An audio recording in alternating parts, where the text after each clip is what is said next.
Dúvida Legal. Ainda repercute a divulgação do manifesto intitulado Alerta à Nação, eles que venham aqui não passarão. Esse manifesto, divulgado pelo Clube Militar, começou a circular na internet em fevereiro, fazendo críticas ao governo, em especial à criação da Comissão da Verdade, que tem o objetivo de apurar a violação aos direitos humanos cometidas entre 1946 e 1988, período que abrange a ditadura militar. As especulações iniciais eram de que o ministro da Defesa, Celso Amorim, aplicaria punição aos militares autores das críticas. Mas o ministro acabou transferindo essa tarefa aos respectivos chefes das Forças Armadas. Até agora não se tem notícia de que tenham acontecido alguma punição. No quadro Dúvida Legal de hoje, vamos saber o que diferencia civis e militares diante dos preceitos constitucionais que asseguram a liberdade de expressão. Para nos esclarecer sobre o assunto, convidamos um especialista, o Dr. Jorge César de Assis, que é membro do Ministério Público da União, promotor da Justiça Militar no Rio Grande do Sul, além de fundador e secretário adjunto da Associação Internacional das Justiças Militares. Bom dia, seja bem-vindo aqui ao Manhã no Parlamento. Bom dia. Bom, eu queria que o senhor começasse a explicar para a gente que tal lei é essa, a Lei 7.524, de 17 de julho de 1986. Isso porque, na verdade, para se defender de possíveis punições, os militares vivem fazendo relação a essa lei. Que lei é essa? O que ela prevê? Bom, a Lei 7.524, ela dispõe sobre a manifestação de pensamento pelo militar inativo, né? Então, primeiro nós temos que fazer uma rápida incursão pela Constituição Federal e nós vamos ver que a Constituição Federal, ela trata as Forças Armadas como instituições permanentes, né, baseadas na hierarquia e na disciplina, e ela remete no seu artigo 142, parágrafo 3º, inciso 10º, para a lei, né, essa lei que vai tratar de limites de idade, ingresso, estabilidade, direitos e deveres dos militares. Essa lei que a Constituição refere é o Estatuto dos Militares, que é a Lei 6.880/80.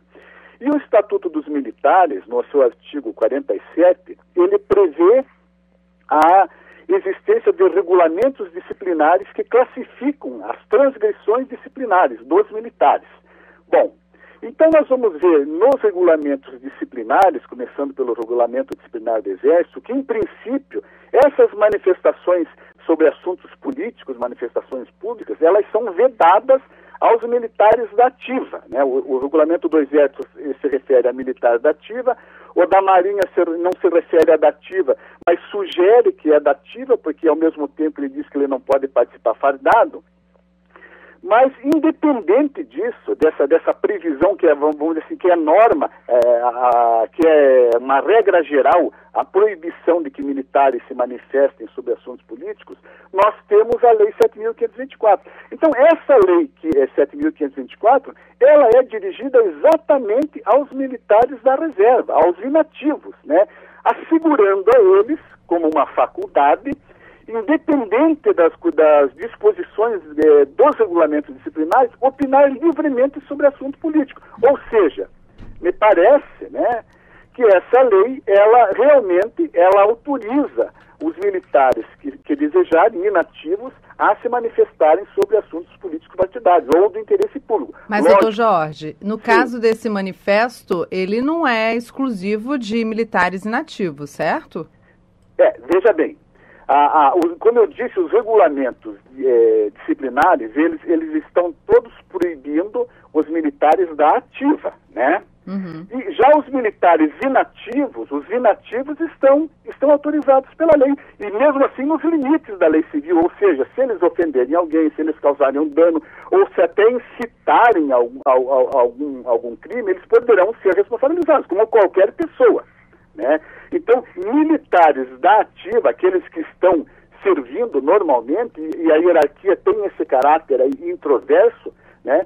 Eles não podem se manifestar. Agora, os que são inativos, sim, esses podem, porque a lei permite, essa lei foi recepcionada pela Constituição Federal, tanto que existe até uma súmula do Supremo Tribunal Federal, que é a súmula 56, dizendo que o militar reformado, aqui no caso é uma das formas de inativo, não está sujeito à pena disciplinar.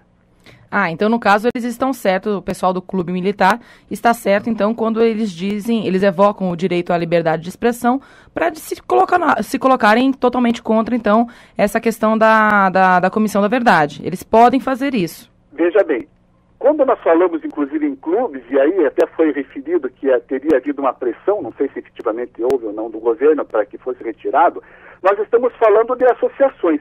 Os clubes militares, em que pese eles terem essa designação clube militar, eles são instituições civis, que estão protegidas pela Constituição Federal. A Constituição Federal, no artigo 5º, entre os incisos 17 e 21, ela veda, inclusive, a interferência estatal, ou seja, não se necessita de licença para se criar uma associação e nem muito menos o governo estadual, federal, municipal, ele pode intervir numa associação, ou seja, as associações não estão subordinadas nem ao Ministério da Defesa e nem às Forças Armadas. Elas são instituições civis, em que pese estarem formadas por militares.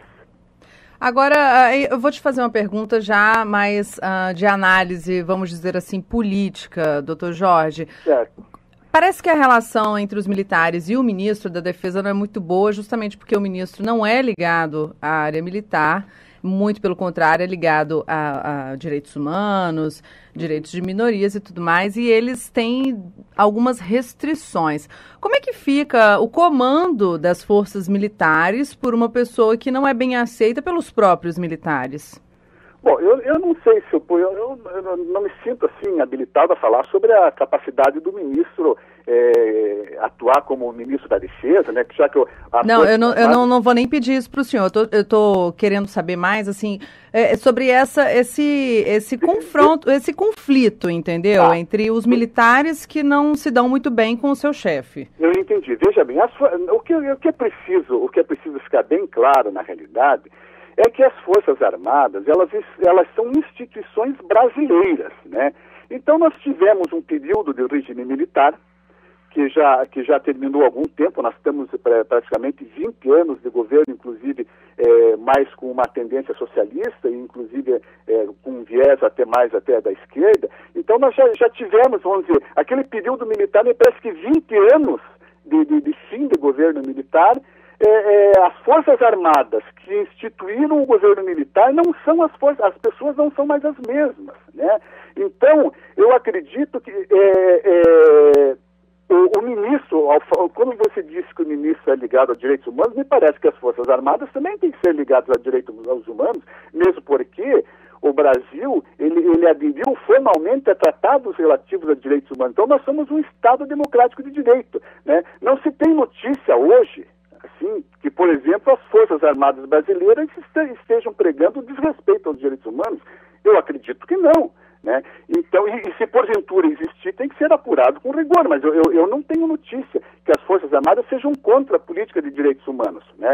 Talvez, eu não sei o perfil do ministro da Defesa, mas com certeza uma pessoa capacitada, mas as Forças Armadas estão dentro do nosso sistema de governo, as Forças Armadas estão subordinadas ao ministro da Defesa. Só que, veja bem, o ministro da Defesa, de acordo com a própria Constituição e a Lei Complementar 97, que trata do emprego das Forças Armadas, ele cuida dos assuntos superiores das Forças Armadas, né? Então é uma missão importante, voltada para fora, voltada para grandes questões.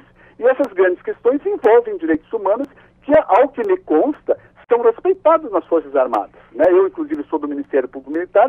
Nós não temos, em 12 anos de Ministério Público Militar, eu nunca tive uma denúncia em que as Forças Armadas brasileiras estão desrespeitando direitos humanos. Talvez seja uma questão apenas de perfil, mas independente de quem é o ministro, as Forças Armadas, como elas são baseadas na disciplina hierarquia, elas têm que acatar as ordens, né, as diretrizes do ministro da Defesa e do presidente da República, porque o nosso sistema, as Forças Armadas são subordinadas diretamente ao presidente da República e também agora, desde que houve mudança dos ministérios, ao ministro da Defesa, que é inclusive um civil. Doutor Jorge, eu acho que, na verdade, o que a Daniele quis dizer é se esse tipo de manifesto não representaria uma divergência entre os pensamentos do ministro e os pensamentos dos comandados das Forças Armadas, entendeu? Acho que era mais nesse sentido. Veja bem, eu até não queria entrar tanto no mérito, mas veja bem, na realidade nós temos uma comissão que já foi aprovada, que vai ser implantada. O manifesto, eu tive o cuidado de ler esse final de semana, para ter exatamente, tomar ciência de tudo que está acontecendo. Os manifestantes, aqueles que assinaram o manifesto, eles defendem, né, que essas críticas que são feitas às Forças Armadas, hoje elas na realidade não teriam razão, porque você descobrir a verdade é uma coisa. Agora, o que você está se discutindo aí, também não vou entrar nesse mérito, é se essa investigação tem que ser unilateral, por exemplo, por pessoas que têm um viés ideológico, que é o viés ideológico do governo atualmente, né? Quando todo mundo sabe que nós tivemos inúmeros outros casos envolvendo esse regime militar, como ataques, Guararapes em Pernambuco, a segunda divisão do Exército em São Paulo, OAB no Rio de Janeiro, em que houveram atentados com mortes, inclusive, praticados por aquelas pessoas que lutavam contra o governo. Então, eu não estou aqui tomando partido de nenhum dos lados, né, mas me parece que essa busca da verdade ela tem que ser feita, com certeza, não sou contra ela, mas isenta, né? Eu não sei se ela estaria sendo isenta hoje, porque se a investigação vai partir apenas de um lado, não permitindo, inclusive, que outros lados que têm outros pensamentos participam, essa imparcialidade fica prejudicada, principalmente quando já houve uma decisão do Supremo Tribunal Federal em relação à anistia, né? Dizendo que a lei da anistia, que é uma lei que a anistia num determinado momento político de tensão, exatamente para se pôr fim àquelas questões, se a anistia ela está valendo, então você tentar afastar a anistia, né, ou seja, buscar-se punições daquilo que já foi perdoado, então me parece, ou se vai se buscar para todos os lados, ou então ela efetivamente vale, né? E eu particularmente acho que a lei da anistia, com a manifestação do Supremo Tribunal Federal, eu não tenho nenhuma dúvida que ela vale. Então, essa é a grande briga aí que existe, né, entre os dois lados. Inclusive, eu acredito também que essa seja a grande questão que está trazendo todo esse debate em torno da criação da Comissão da Verdade. Mas, olha só, voltando à questão das punições, eu estou olhando aqui no site do pessoal do manifesto lá do Clube Militar. O site, para quem quiser ver, é www.verdadesufocada.com. A última atualização deles, que foi feita em março, contava com 1.701 adesões a esse manifesto, certo? Sendo que eles dizem que já tem centenas de outros nomes a serem incluídos e não estão conseguindo atualizar. Bom, de qualquer forma, existem vários oficiais e também existem praças, né? Os nomes que eles escrevem aqui são todos da reserva. Caso venham a ser nomes expostos, nomes que estão ativa, esses sim podem ser punidos. E que tipo de punição que essas pessoas podem levar? Bom, veja bem, existem punições disciplinares que estão previstas no próprio regulamento disciplinar, que é essa manifestação acerca de atividades políticas, críticas a autoridades, uma série de punições nesse sentido, de punições disciplinares. Dependendo da gravidade, essa punição vai desde uma simples repreensão ou uma detenção e, dependendo da situação, ela pode ser até mesmo uma pena mais grave, como até a própria exclusão assim, administrativa, mas isso é uma coisa muito grave. Agora veja o seguinte, essas manifestações, na realidade, pelo que eu vi, elas têm se dado porque, veja bem, num Estado que se diz, e o que nós pretendemos que seja efetivamente Estado democrático de direito, a primeira regra que vale é o respeito às instituições. Então, no Brasil, por exemplo, quem diz o direito, em última palavra, é o STF. Ora, então, eu não estou aqui justificando nem tomando partido, mas se uma autoridade do governo, uma alta autoridade, vem criticar uma decisão judicial da mais alta corte do país, pugnando que ela não tem validade, é evidente que isso pode gerar uma série de reações, principalmente daqueles que, de uma forma ou outra, possam ser atingidos por vamos dizer assim, por se passar ao largo da decisão e se efetivamente buscar a punição dele. Mas, doutor Jorge, isso de fato não está acontecendo, né? Tanto que vários representantes do governo falaram reiteradamente que não se pretende atingir a lei da anistia. Assim, eu acho que não dá pra gente... eu acho que esse debate ele está todo muito, muito subjetivo, na verdade, né? Uns falam que sim, outros falam que não. O governo publicamente diz que não. Mesmo porque, veja bem, as Forças Armadas são do Brasil, né? Então, nós não podemos desmerecer as Forças Armadas, da mesma forma que não podemos desmerecer os nossos governantes e os nossos ministérios, porque eles compõem o nosso país. Ou seja, o princípio dessa democracia é exatamente esse respeito. Quando há fatos que efetivamente concretos, que demonstrem que está havendo violação de direitos humanos, e eu acredito até que as que houveram devem, inclusive, ser até, a Comissão da Verdade deve buscar até por uma questão de história, né, e também de se dar satisfação àqueles que efetivamente não sabem o que aconteceu com seus parentes, né. O próprio Ministério Público Militar hoje tem, no Rio de Janeiro, o doutor Otávio Bravo, que faz uma investigação nesse sentido.